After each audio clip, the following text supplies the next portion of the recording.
Hay dificultades a bordo de un 737 que desciende sobre Nueva Orleans. Teníamos fuertes turbulencias. Una violenta tormenta sorprendió a los pilotos. Mayday, TACA 110, atravesamos una tormenta. Es similar a la explosión de una bomba atómica. Todo se oscureció. Las alarmas de la cabina comenzaron a sonar. Perdimos un motor. Ambos. Sin potencia, el avión no llegaría muy lejos. No lo lograremos. No hay potencia. De repente, 38 pasajeros se enfrentan a una perspectiva aterradora. Se estrellarán en cuestión de minutos. Miren, ¿aterrizaremos ahí? Así es, amigo. A menos que la tripulación del vuelo 110 de TACA pueda realizar una de las mayores hazañas de la historia de la aviación comercial. Aquí vamos.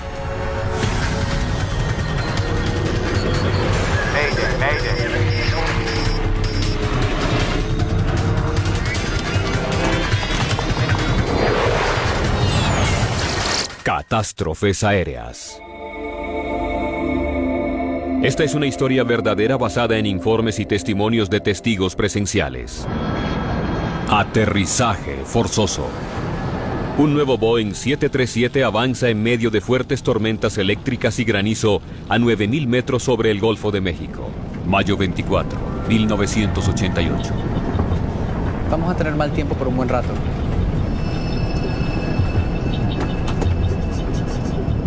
TACA Airlines es una pequeña empresa familiar con sede en El Salvador. El vuelo 110 de TACA había salido de la ciudad de Belice hacía menos de 2 horas con destino a Nueva Orleans.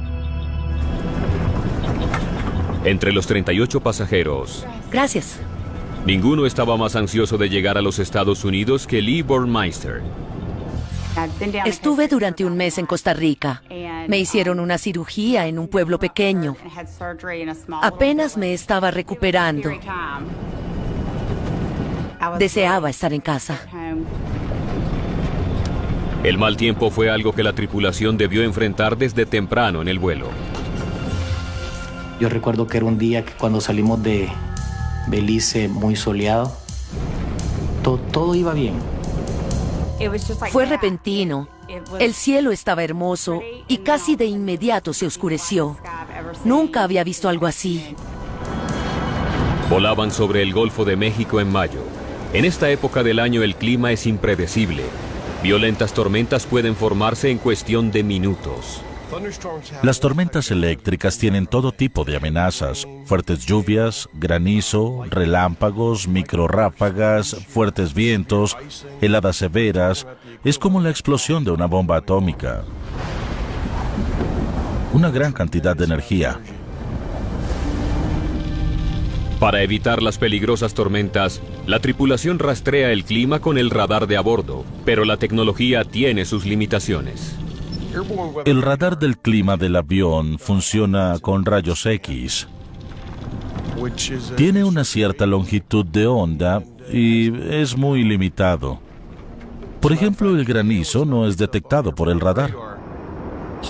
Podemos tener granizo en una de estas tormentas, pero en el radar meteorológico solo se verá algo de color verde o amarillo. No se apreciará como el corazón de una tormenta, que es rojo. Por esta razón nos mantenemos alejados de estos fenómenos. El capitán Carlos Dárdano nació para volar. Tiene solo 29 años y es la tercera generación de una familia de pilotos. Antihielo encendido. Desde que era niño, quise ser piloto para estar cerca de los aviones todo el tiempo. El capitán Dárdano ha tenido que superar enormes obstáculos para ganar sus alas. 6 años antes, en 1982, volaba para una pequeña compañía de aviación. Hacía recorridos cortos por todo el país. El Salvador estaba consumido en una guerra civil y Dárdano se encontró atrapado en el fuego cruzado. En la pista de un pequeño aeropuerto me disparó la guerrilla y me hirieron en el rostro. Gravemente herido, se las arregló para llevar a sus pasajeros a salvo. Acabábamos de decolar y permanecimos bajo entre los árboles y a los 20 minutos regresamos al aeropuerto. Esto le costó su ojo izquierdo. Recibí un disparo aquí, la bala me atravesó. Pero Dárdano no renunció a su sueño. A pesar de su problema de visión, se convirtió en un piloto comercial certificado. TACA 110, pista 2 y 8. Acercamiento final, descenso a discreción del piloto. Mantener a 4000. Entendido. TACA 110, 4000, cambio. El primer oficial Dionisio López tenía más de 12.000 horas de vuelo. Él y Dárdano habían volado juntos muchas veces. El capitán Arturo Soleil es un instructor de vuelo de la aerolínea TACA. Está a bordo para observar el desempeño de este nuevo avión, un 737 de la serie 300. El avión fue entregado a la aerolínea TACA hace apenas 2 semanas. El granizo va a rayar la pintura. Estábamos preocupados de que se arruinara la pintura porque era el nuevo avión de la empresa. El 300 es el último de la línea más exitosa de aviones de pasajeros en todo el mundo. Es más aerodinámico que su predecesor. También cuenta con un avanzado diseño en el motor. Cuando se controla un avión que vale millones de dólares, todo resulta emocionante, no solo para la tripulación, sino también para la compañía aérea, especialmente una pequeña como TACA. Eso es grandioso. A 50 kilómetros del aeropuerto de Nueva Orleans, el avión comienza su descenso final. Sentí como si hubiéramos colisionado con un muro. La cabina se sacudió fuertemente y se oía el hielo golpeando el avión. Por favor, permanezca sentado con el cinturón de seguridad puesto. Fue horrible. Había bastantes rayos. El viaje fue angustiante. Había mucha turbulencia.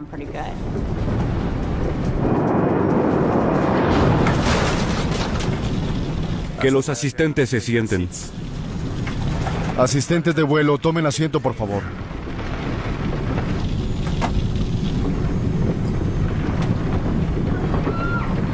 De repente, a menos de 5.000 metros del suelo, el viaje se hizo más aterrador.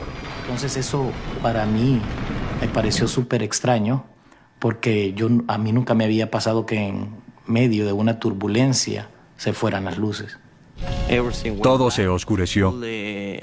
Las alarmas comenzaron a sonar en la cabina. Los instrumentos se apagaron. Accioné los aceleradores 2 veces, tratando de retomar el control del avión. Perdimos potencia. Supe que no teníamos potencia. No tengo nada. El avión tiene suficiente velocidad como para deslizarse, pero no por mucho tiempo. Comenzará a perder altura rápidamente. No tener potencia significa que no funciona ninguno de los sistemas de a bordo. En Nueva Orleans, para la torre de control, el vuelo 110 desaparece del radar. TACA 110, acercamiento, altitud. TACA 110, habla Nueva Orleans, ¿me escuchan? Sin potencia, es imposible comunicarse con el avión.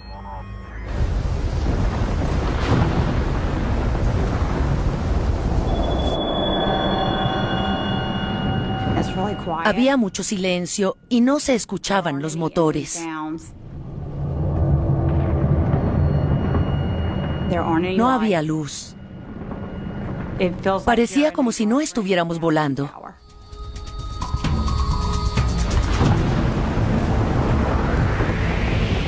En menos de un minuto, el 737 cae casi 300 metros y no se detiene. Descendemos a 500 metros por minuto.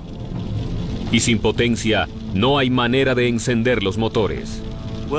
Sabía que no teníamos mucho tiempo para tratar de encontrar dónde aterrizar, o qué tipo de aterrizaje debíamos hacer, o cómo hacer funcionar los motores. El altímetro y el indicador de altitud tienen batería de repuesto. Es lo único que funciona. La APU encendida.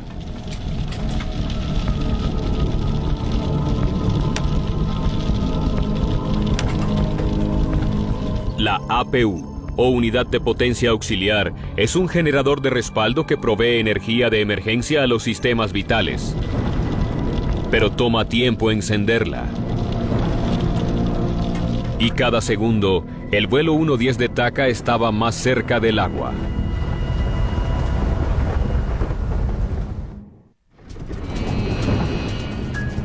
Había mucho silencio.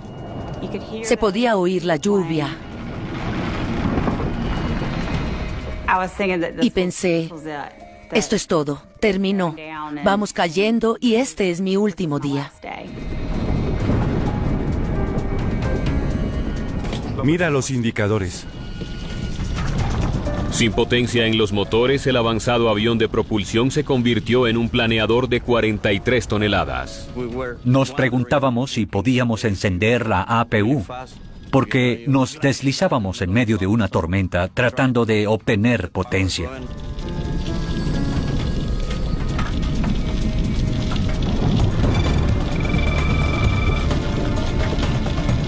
APU en marcha. Y cuando regresaron las luces, yo me sentí tranquilo. Dije, bueno, ya estuvo. Fue algo que sucedió, pero que no va a pasar para más. La APU le proporciona energía de emergencia a los sistemas del avión, pero los motores aún no funcionan. Para poner en marcha los potentes motores, la tripulación debe realizar todo un proceso de encendido. Flujo de combustible apagado.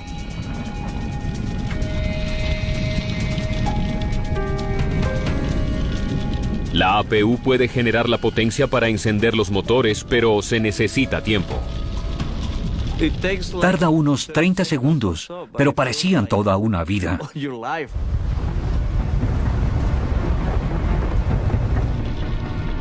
Comunícate y que nos asignen una pista en Nueva Orleans. Mayday, TACA 110, atravesamos una tormenta. Necesitamos vectores de pista. Perdimos un motor. Ambos motores. Perdimos ambos motores. Entendido, ambos motores, TACA 110, cambio. El controlador sabe que necesita llevar el avión a tierra lo más pronto posible, incluso si eso significa enviarlo a otro aeropuerto. TACA 110, cambio. Gire a la izquierda en dirección 280. Vectores para la pista Callender. El vuelo 110 está a 32 kilómetros de Nueva Orleans. El avión tiene más oportunidad de aterrizar en una base naval de los Estados Unidos a 27 kilómetros de distancia. Pero el avión no llegará a ningún aeropuerto a menos que la tripulación pueda encender los motores. 28, 29, 30, listo.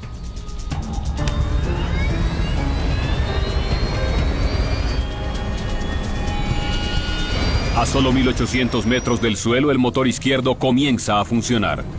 Velocidad.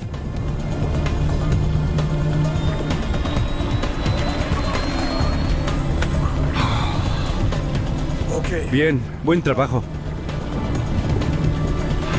Encendamos el otro. El avión puede volar con un solo motor, pero con ambos motores es más seguro, especialmente con tan mal clima. Pide un nuevo vector. Recuperamos un motor o solicitamos vectores para Nueva Orleans. TACA 110, rumbo 290. Vector para rodear las tormentas.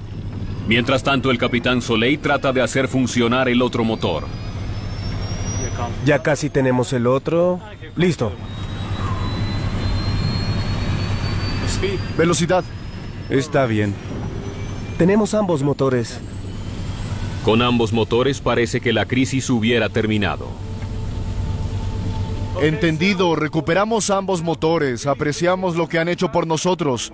Descenderemos en 3, 1, 0. Aunque los motores funcionaban de nuevo, nadie se sentía mejor. Aún estábamos en problemas.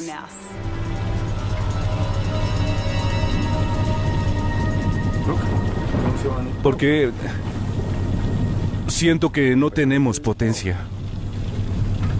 Algo anda mal. Los motores parecen estar funcionando, pero no tienen empuje. Las ventosas no encienden. Los indicadores mostraban que los motores estaban sobrecalentados. Se estaban quemando por dentro. Existía un alto riesgo de incendio y el capitán no tenía más opción. Algo que ningún piloto desearía hacer. Tenía que apagar los motores de nuevo. Nuevamente el avión se hallaba sin electricidad y caía rápidamente. Sabíamos que no había posibilidad de reiniciar los motores y debíamos empezar a buscar un lugar para aterrizar. El avión se acerca rápidamente a los 900 metros. A este ritmo de descenso no puede llegar a Nueva Orleans. Ahora, ¿dónde aterrizo? La visibilidad comenzó a mejorar y el avión salió de las nubes de tormenta, pero seguía lloviendo y Dardano tenía menos de 3 minutos para hallar un lugar donde aterrizar. Solo veía terreno pantanoso por todas partes. Nueva Orleans está rodeada de canales y lagos. La ciudad está protegida por un sistema de diques hechos por el hombre como barreras para evitar las inundaciones. No era lugar para intentar aterrizar un 737. No tenemos potencia. Los enviaré al aeropuerto Lakefront. Están a solo 11 kilómetros de distancia. No lo lograremos. Los motores no tienen potencia. Tendremos que descender y declarar una emergencia. Decidiremos dónde aterrizar. TACA 110, ¿observa tierra en este momento? Sí, señor. TACA 110, hay una carretera interestatal a las 12 en punto a solo 10 kilómetros. La buscaremos. Aterrizar en una carretera puede ser la única opción para Dardano. Era una posibilidad, pero las autopistas siempre están llenas de automóviles. Y era imposible siquiera intentarlo, porque habríamos causado una tragedia. Definitivamente no era una opción. 11 años antes, un vuelo de Southern Airways se enfrentó a una emergencia similar y se vio obligado a aterrizar en una carretera en Georgia. El aterrizaje de emergencia mató a 9 personas en tierra y a los 63 a bordo del avión. No lo lograremos. Están a 8 kilómetros del aeropuerto. ¿Pueden llegar allí? Estamos a 2000 metros de altitud y descendemos. El equipo solo tenía una opción. Haremos un aterrizaje forzoso. Debían arriesgarse y tratar de aterrizar en el agua. TACA 110, hagan lo necesario. Esa fue la última comunicación con la torre. Estábamos como a 500 metros cuando eso sucedió. Habla Torre de Nueva Orleans. Tenemos un amarizaje de emergencia. 38 pasajeros a bordo. La guardia costera se desplegó inmediatamente. Dardano planea poner el avión en el canal que hay debajo de ellos. Bien. Aquí vamos. Bájalo despacio.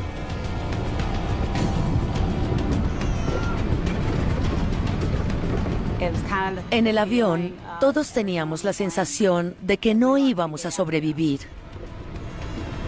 Fue como sentir la llegada del fin del mundo. Eso era todo. Disculpe, ¿qué sucede? Lo siento, pero no tengo más información en este momento. El lenguaje corporal lo decía todo, aunque trataban de tranquilizarnos, sabía que estábamos en apuros. El 737 solo puede permanecer en el aire durante 1 minuto. Mientras Dardano busca un tramo seguro del canal para aterrizar el avión, aparece otra opción. Mira, mira por allí. El oficial López vio un dique paralelo al canal hacia el cual nos acercábamos. ¿Descendemos ahí? Sí, señor. El dique es mucho más corto y más estrecho que una pista de aterrizaje, pero era más seguro que el agua. ¿Aterrizaremos ahí? Así es, amigo. Tendrán que actuar rápido para lograrlo. Preparados. No te da tiempo de pensar mucho del miedo o no. No te puedo decir si tuve miedo. Teníamos que empezar a trabajar en la cabina. La cabeza entre las rodillas y agarren los tobillos. Tuve que asumir la posición de choque. Fue difícil porque acababan de hacerme una cirugía. No puede ser. Aún tenía los puntos de sutura. Me hicieron una cirugía. Los pasajeros solo tienen segundos para prepararse. Los pasajeros se tenían que quitar los zapatos, se tenían que quitar sus joyas. Los zapatos los tenían que poner enfrente del asiento de ellos. Entonces hicimos todas esas etapas que teníamos que trabajar. El control del tráfico aéreo no puede captar al vuelo 110 en el radar. El controlador le solicita a otros aviones que lo busquen. 6 Tequila Alfa. Revise hacia el este unos 5 o 6 kilómetros. Perdimos un avión. Es un 737. Si lo encuentra, infórmenos. Entendido. 6 Tequila Alfa. Veré qué puedo hacer.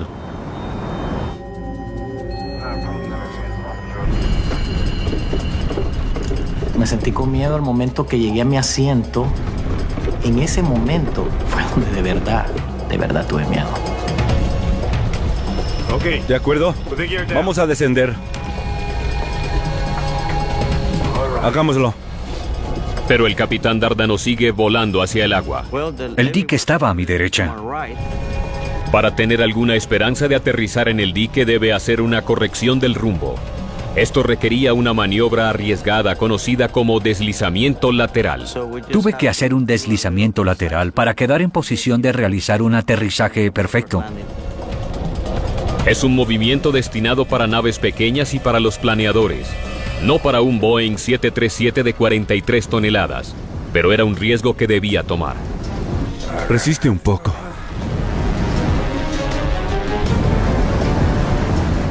Oraba. No podía creer lo que estaba sucediendo. Solo faltan 200 metros de distancia para tocar tierra, y sin motores, los pilotos no tienen oportunidad de desacelerar el avión al momento de aterrizar. Dárdano tiene un desafío adicional. Tiene un solo ojo y no puede medir la profundidad cuando acelera hacia el dique, empapado de lluvia. Dios mío. Estaba preparada para que el avión explotara. Estaba lista para un acontecimiento trágico y me despedí mentalmente de mi familia. Es todo.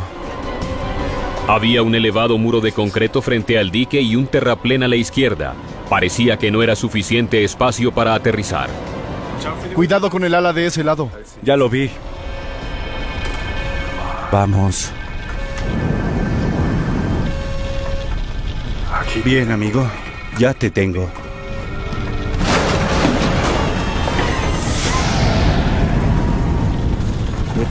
Tocamos tierra con una rueda y después la otra.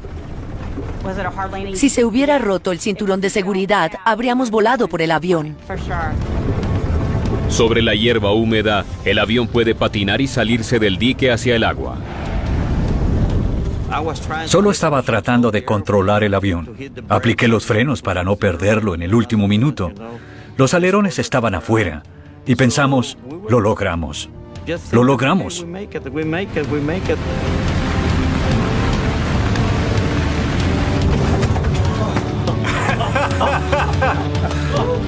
Lo logramos, muy bien. Perfecto. Muy bien, Charlie. Bien hecho. Estaba sorprendido. Fue un aterrizaje difícil, pero fue genial. Era grandioso estar vivo.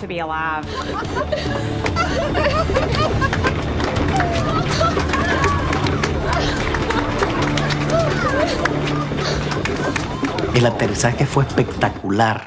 El avión aterrizó como que si nos hubieran llevado con una mano, o sea, tranquilo, no hubo ninguna ni media turbulencia, un aterrizaje perfecto. Ese fue el mejor aterrizaje de mi vida. Cuando yo vi mi ventana, que no había fuego, la abrí inmediatamente, salió el tobogán. Rápido, por la salida más cercana. Nos dijeron que bajáramos del avión porque podía explotar. El controlador de Nueva Orleans no tenía idea de dónde estaba el vuelo de TACA. Otros aviones le comunicaron a la torre. Tequila Alfa 26. Todo resultó bien. Parece que aterrizó sin problemas. Lo lograron. No creerán dónde están.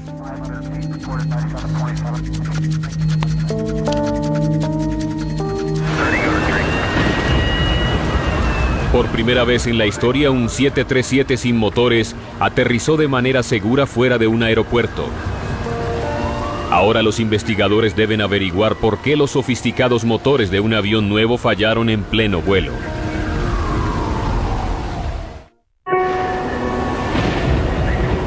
Los pilotos llaman a esto un aterrizaje en punto muerto, un aterrizaje sin motores. Resulta que el vuelo 110 de TACA aterrizó en terrenos de la NASA. Son las instalaciones donde fabrican partes para el transbordador espacial. La evacuación fue rápida.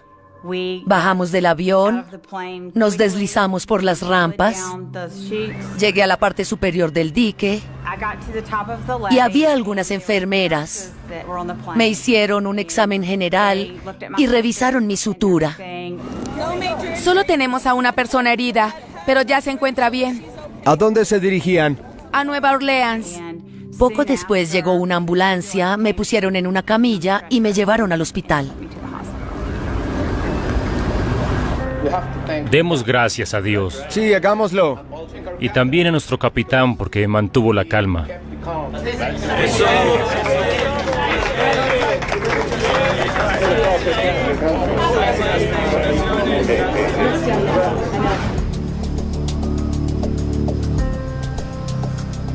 Es algo que no se ve a diario. A las pocas horas los investigadores llegaron y empezaron a examinar el avión.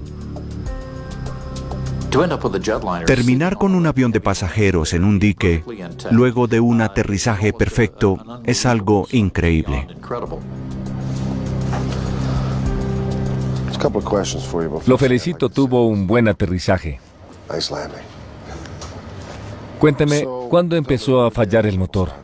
Los investigadores se reúnen con la tripulación. Quieren saber exactamente qué sucedía cuando los motores comenzaron a fallar.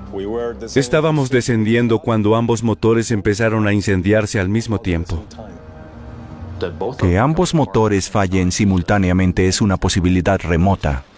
Este avión está impulsado por uno de los motores más avanzados y ampliamente usados en el mundo, los CFM56. No solo se usan en el Boeing 737, sino en el Airbus y en los aviones militares. El CFM56 es una maravilla de la ingeniería aeronáutica actual. Hay miles de ellos funcionando sin falla.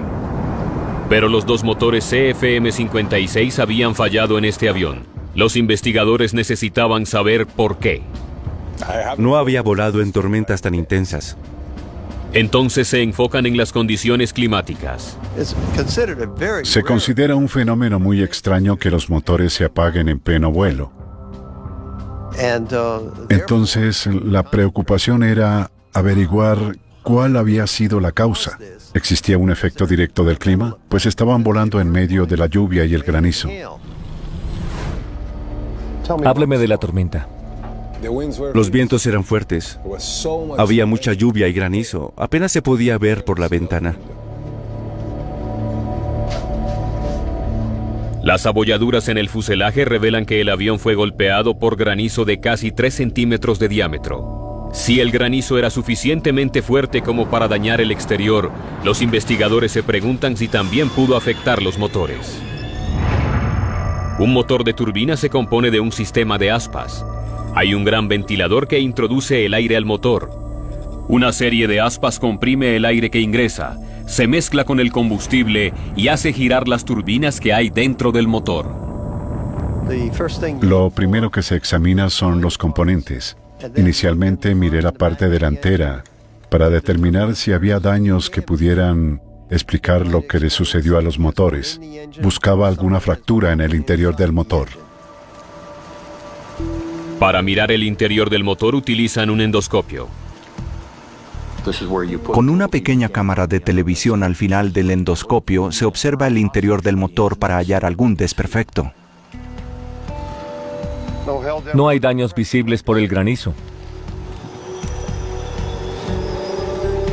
Continuemos, veamos el centro. Pero las turbinas en el interior del motor están carbonizadas. Las turbinas están casi derretidas.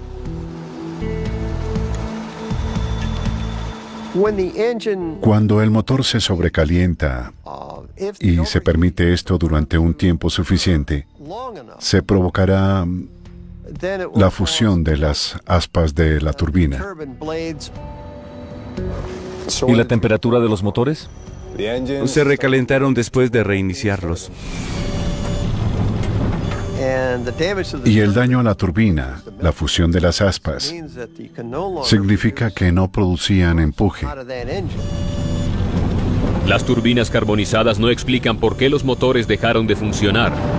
Por alguna razón, los motores del vuelo 110 habían dejado de funcionar, fueron reiniciados y se quemaron.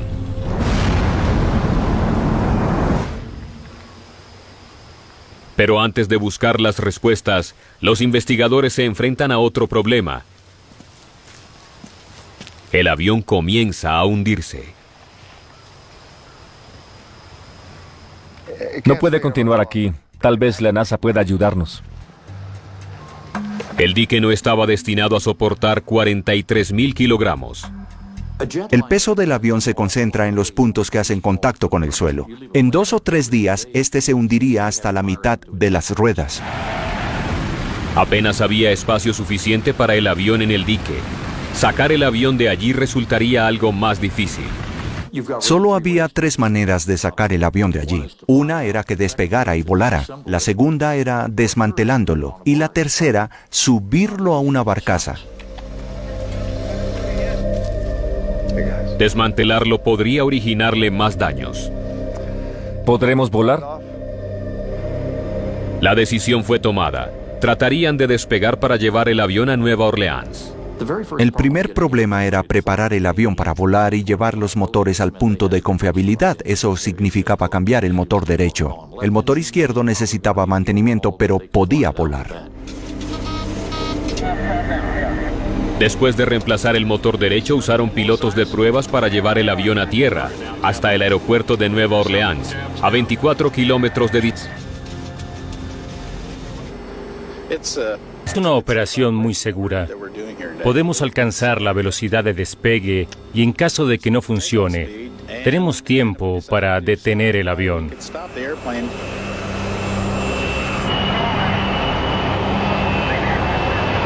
Sin pasajeros y con poco combustible, el avión es más liviano y puede alcanzar la velocidad de despegue en solo 365 metros.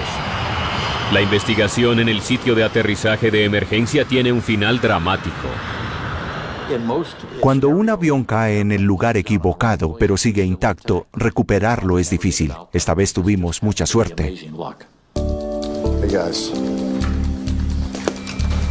Ahora los investigadores deben averiguar por qué los motores fallaron en pleno vuelo. Si la lluvia los hizo fallar, miles de aeronaves se encuentran en peligro. Aunque estos motores eran confiables, ¿no soportaban una tormenta eléctrica? Se supone que sí, pero ¿qué sucedió? Los motores CFM56 están diseñados para soportar fuertes tormentas. La mayor parte del agua es desviada del núcleo y aunque pueda llegar allá, se evapora o es drenada por el mismo motor. Los motores fueron devueltos al laboratorio de General Electric en Ohio. Allí se podía recrear la ingesta de agua en las instalaciones de prueba. Si algún defecto oculto en el diseño originó su falla, los investigadores deben encontrarlo. Esperan que las pruebas de ingreso de agua les brinden algunas respuestas. Cuando los motores llegaron al taller, lo primero que verificamos fue el cumplimiento de las especificaciones aprobadas por la FAA. Veamos cuánto soportan.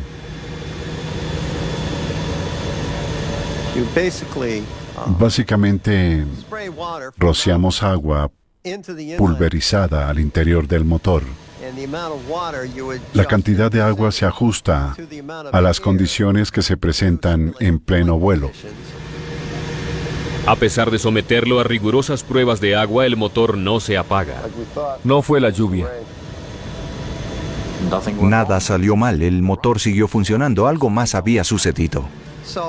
Tenía que examinar todo con más detalle. Había algo más grave en el clima. Perdimos un motor. Ambos. Ambos motores, cambio. Los investigadores estudian todos los datos disponibles sobre la tormenta que de alguna manera derribó el vuelo 110 de TACA. Más que una tormenta eléctrica, fue una de granizo. En el caso de TACA, básicamente, tenemos un sistema frontal que provenía del norte. Traía vientos muy fuertes y se produjo granizo grande. En las latitudes del sur no es frecuente ver tormentas de granizo. Fue algo anormal. Los motores están diseñados para soportar agua, pero los investigadores no están seguros de si el granizo actúa de manera diferente al agua en el interior del motor. No creí que deberíamos inyectar granizo al motor. El granizo solo se origina en una tormenta eléctrica. Se inicia básicamente como una gota de agua que supera el nivel de congelación y se convierte en un trozo de hielo. A medida que se hace más pesado, cae por debajo del nivel de congelación y comienza a agregar más capas de agua a su alrededor e ingresa nuevamente a la corriente de aire. Alcanza más altitud y se vuelve a congelar. El granizo son muchas capas de hielo alrededor de una partícula. Los investigadores saben que los motores fueron diseñados para resistir el impacto del granizo de un tamaño determinado. Las normas de la FAA indican ciertos tamaños de granizo de 3 centímetros de diámetro. Parte del granizo que afectó al vuelo 110 de TACA era más pequeño. Esas piezas de granizo más pequeñas pudieron llegar al interior del motor hasta las cuchillas del compresor. Se acumularon en el interior y allí se derritieron. El granizo no se considera un factor clave, pero si llegó al núcleo, ¿qué sucedió? Los investigadores calculan la cantidad de granizo que pudo haber ingresado al núcleo del motor y después calculan el volumen de agua que se formó de la fusión de ese granizo. Es mucha agua. Los investigadores quieren saber si este exceso de agua pudo abrumar los motores y causar su falla. Veamos qué sucede con agua. Realizarán otra prueba de ingreso de agua, pero esta vez añadirán más, teniendo en cuenta el granizo que pudo ingresar a los motores. Si usamos la cantidad suficiente para emular las condiciones, el motor puede fallar. Lo haremos a alta velocidad. Pero tal vez no falle.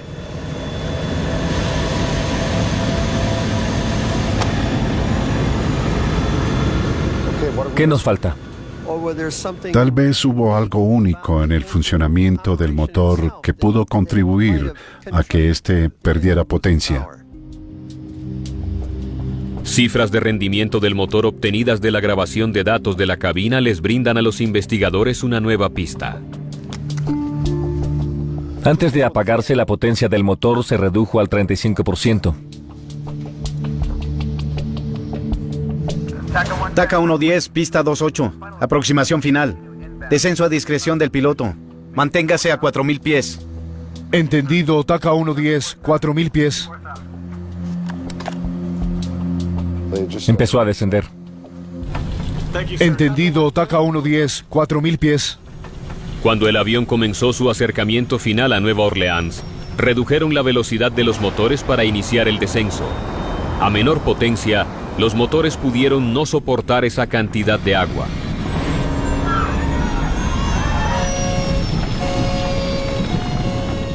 Lo probamos de acuerdo a las convenciones de la FAA con motores a alta velocidad, pero ellos se encontraban en descenso.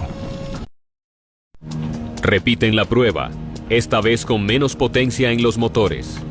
Veamos qué sucede al añadir la misma cantidad de agua, pero con los motores a un 35% menos de potencia.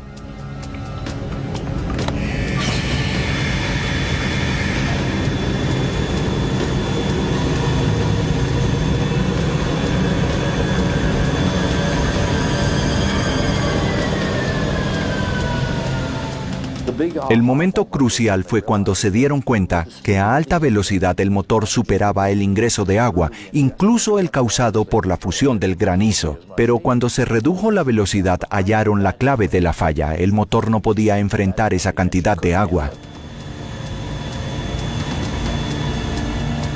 Ya sabemos qué pasó. Fue el clima. Y la prueba dio un resultado completamente diferente. Los investigadores descubren por qué los motores se apagaron. Se demostró algo que nadie había entendido hasta ese momento. Las pruebas y la lógica no contemplaron la baja velocidad del motor en descenso. Cuando el avión desaceleró y con el granizo a gran velocidad, el golpe pudo ocasionar fracturas en las aspas del ventilador.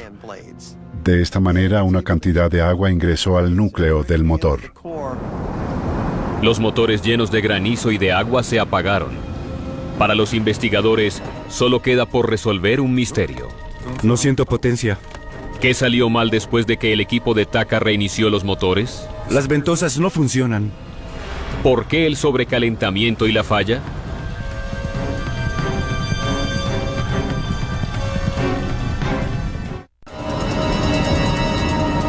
Cuando los motores en el 737 se quemaron, la tripulación supo que debía actuar con rapidez. Perdemos potencia. Para tener alguna esperanza de restaurar la potencia del motor, primero deben hacer funcionar la APU. Enciende la APU. Como los motores habían dejado de funcionar, tampoco seguía ingresando agua y granizo, pero al reiniciarlos tendrían algún riesgo. Si no se tienen las condiciones adecuadas, se puede obtener lo que se llama encendido en caliente. Esto significa que se tiene demasiado combustible para la cantidad de aire que ingresa, y las turbinas se pueden recalentar. Después de estudiar los datos de la caja de registro de datos de la cabina, los investigadores concluyen que el sobrecalentamiento y la falla de los motores se debieron a un arranque en caliente. Mayday, TACA 110, perdimos un motor. Ambos. Ambos motores, perdimos ambos motores. Con sus motores inundados de combustible y sin tiempo para drenarlos adecuadamente, Dárdano pulsó el interruptor de encendido. Si no se tiene el tiempo suficiente, se tendrá un arranque en caliente. Es una situación crítica para el piloto. Ese avión se vendrá abajo. La lluvia y el granizo de una tormenta derribaron un moderno avión de pasajeros y casi originan un desastre. Los investigadores deben hallar la manera de asegurar que eso no vuelva a suceder. Un compromiso de la seguridad aérea y la aviación es cuando todos tratamos de resolver un problema. En este caso era un cambio de motor, no la revisión del diseño, sino algunas correcciones. El mérito es para todos los involucrados. La forma de la nariz del motor y el espacio de las aspas del ventilador fueron modificadas para evitar que el granizo ingresara al núcleo. También se instalaron compuertas adicionales para drenar el motor. Esto no puede volver a suceder. Hay miles de estos motores funcionando sin descanso día tras día. Al año de este incidente, todos los 737-300 fueron modernizados con estas actualizaciones. El avión involucrado en el audaz aterrizaje estaba de nuevo en servicio en el término de un mes. Mira, mira hacia allá. ¿Aterrizaremos ahí? Así lo haremos, amigo. Las acciones de la tripulación del vuelo 110 son ahora legendarias en el mundo de la aviación. Cuando se dirigían al canal y vieron la oportunidad de aterrizar en un lugar seco, la decisión fue definitiva. Hacerlo fue lo correcto. Los investigadores valoran la calma, los nervios de acero y la determinación del capitán Dárdano. Cuidado con el ala de ese lado. Ya la vi. Se pudo evitar un desastre fatal.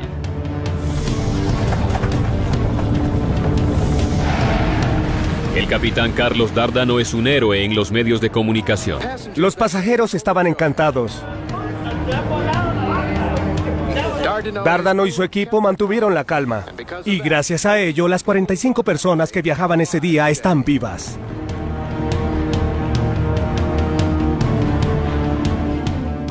Los hijos del capitán Carlos Dárdano siguieron los pasos de su padre. Ambos son pilotos.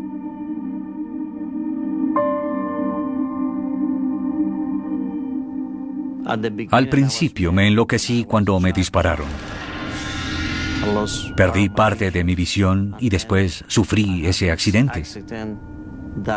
20 años después, tengo una carrera y muchas ilusiones. Ahora vivo por una razón: seguir adelante.